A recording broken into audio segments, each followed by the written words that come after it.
En esta oportunidad vamos a abordar lo que es la temática ética en relación docente y estudiante, como producto de la materia ética educativa. En este sentido, vamos a señalar algunos tips que se deben de considerar para que la relación de docente y estudiante generen ambientes de aprendizaje que permitan generar en el estudiante esos aprendizajes significativos, ¿sí? Para ello, abordando la temática en sí, el significado de ética, sabemos que esto no es un legado de teoría, sino de práctica. Cuando vemos las costumbres, la conducta del docente, que es el que realmente dinamiza pues ese actuar de manera positiva en el estudiante. Para ello pues el compañero y amigo Alejandro Mejía nos va a abordar esta temática. Sí, muy bien. Gracias, compañera Leticia. Nosotros debemos de centrarnos en este tema desde la perspectiva en la cual se precisa en el hecho de que el estudiante tiene una relación con el docente que hasta el momento, si la observamos, no es muy productiva, ¿ya? Entonces, en ese aspecto hay dos aspectos importantes que habría que tocar. Uno, cómo está ayudando el docente a que el estudiante sea productivo, cómo lo está llevando por el lado de los valores a ser una persona que se pueda desenvolver en valores y en su entorno de forma productiva. Entonces, si lo vemos bien, el valor del respeto, la justicia y la verdad se ven inmersos en ello, ya que el docente debe de proyectar ese tipo de valores. Entonces, la pregunta es, ¿qué tanto lo está haciendo el estudiante con su actuar, el docente, más bien dicho, con su actuar en el aula? Vemos ese problema debido a que el docente en muchas ocasiones se centra o se sitúa en la situación, en el hecho de querer transmitir, seguir transmitiendo, ser un transmisor nada más de información. Es allí donde debemos de prestar atención, porque qué tan comprometido está el docente con el proceso de enseñanza-aprendizaje.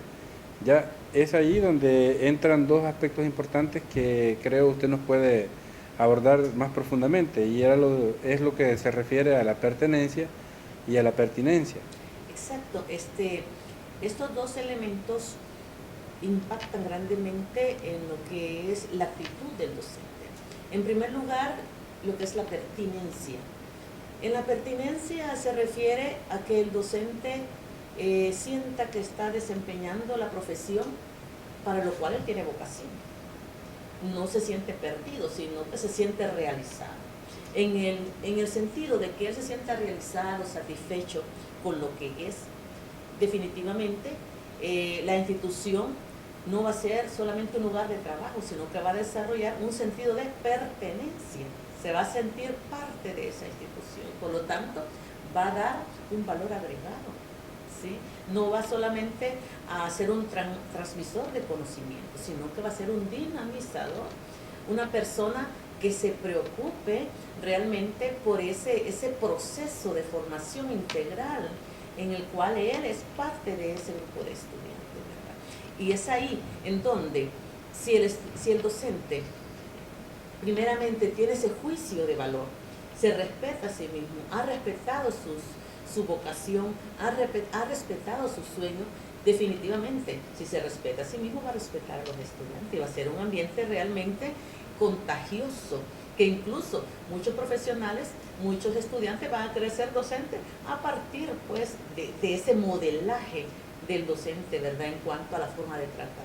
Sí, eso es correcto. Entonces podemos decir que el docente, con su actuar ético, nos puede llevar al éxito o al fracaso. Definitivamente. ¿Ya? Entonces, en ese sentido, si nos centramos en esos dos puntos, sería bueno analizar el hecho de que el docente, si nos va a llevar al fracaso, la pregunta es ¿por qué? Muchas veces el docente siempre menciona, el alumno, yo le enseño y él tiene que aprender, y si no aprende, es su problema. Está en un grave error. Definitivamente. ¿Por qué? ¿Por qué está en un grave error? Bueno, claramente está en un grave error porque el estudiante no aprende, porque tal vez los métodos que él está utilizando, los ambientes que él está condicionando dentro del aula, no son adecuados para que se dé el aprendizaje.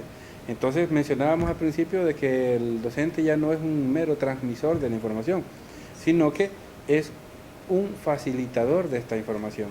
¿Y cómo lo facilita? Lo facilita creando ambientes de aprendizaje en el aula y posteriormente duplicando este bagaje de información en la práctica. ¿Ya? Entonces ya lo decía usted, el modelaje que el docente hace es importante para el estudiante. Es que fíjate, Alejandro, que si el docente está bien comprometido y él ve que el estudiante no aprende como él enseña, entonces enseña como el estudiante aprende. Y ahí empieza a respetar la diversidad, empieza a respetar los ritmos y estilos de aprendizaje. Y es ahí en donde retomamos esta aportación que hace Aristóteles, fíjate, que educar la mente sin educar el corazón no es educación. Y la neurociencia lo está últimamente, como es el boom, la neurociencia, ¿verdad? En cuanto a la educación, lo está apostando, de que el estudiante debe sentirse en ese ambiente de respeto, en esa relación en donde se le considera en sus sentimientos, que él se sienta respetado, se sienta querido. Y esto, si la persona siente que emocionalmente se le toma en cuenta, intelectualmente va a dar más. Correcto. Entonces podríamos llegar al legado del docente hacia el estudiante. ¿Cuál cree usted, licenciada, que podría ser este legado que el docente debe de procurar dejar o inspirar en sus estudiantes? Eso es bien profundo y bien extenso. Pero en pocas palabras podríamos decir que estaría dejando un legado de esos principios de valores, de ese juicio de valor, que el estudiante adquiera esa autonomía, que actúe como ser humano, como ser individual, que se conozca, reconozca, conozca a los demás, los respete, porque en la medida que el ser humano emite su juicio de valor y actúa en base a ello, ahí tenemos un ser consciente, un ser humanizado, que es lo que la educación busca. Y ese es el legado que debe de dejar el docente en el estudiante. No que 2 más 2 es 4, sino un ser consciente, un ser con conciencia personal y social. Correcto. Entonces, esperamos que este tema que hemos desarrollado hasta este punto pueda ayudar, pueda dar algunos aportes que sirvan para explicar a veces los comportamientos que a veces tenemos como docentes.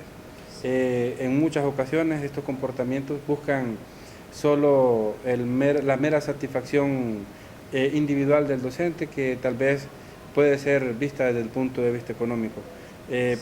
Eso no es lo que se busca, sino que lo que se busca es enseñar de la forma adecuada. Ahora se busca, y ese podría ser una parte del legado, que el estudiante sea activo en su aprendizaje, que pueda en algún momento de su profesión, en algún momento de su desarrollo como profesional, empezar a actuar conforme a lo que está aprendiendo, ¿ya? Y el primer eslabón que él tiene para ese aprendizaje es su docente, al cual pues él modela, él imita de todos modos. El docente, dentro y fuera del aula, es un modelo que siempre los estudiantes pretenden seguir. Si este modelo es inadecuado, el estudiante no lo sigue. Pero muchas veces hay estudiantes que sí se cometen ese error de meterse a imitar algunos comportamientos que no son adecuados. Entonces es parte del legado lo que el docente hace cuando imita, cuando transmite ese modelo al estudiante. Exactamente, ¿verdad?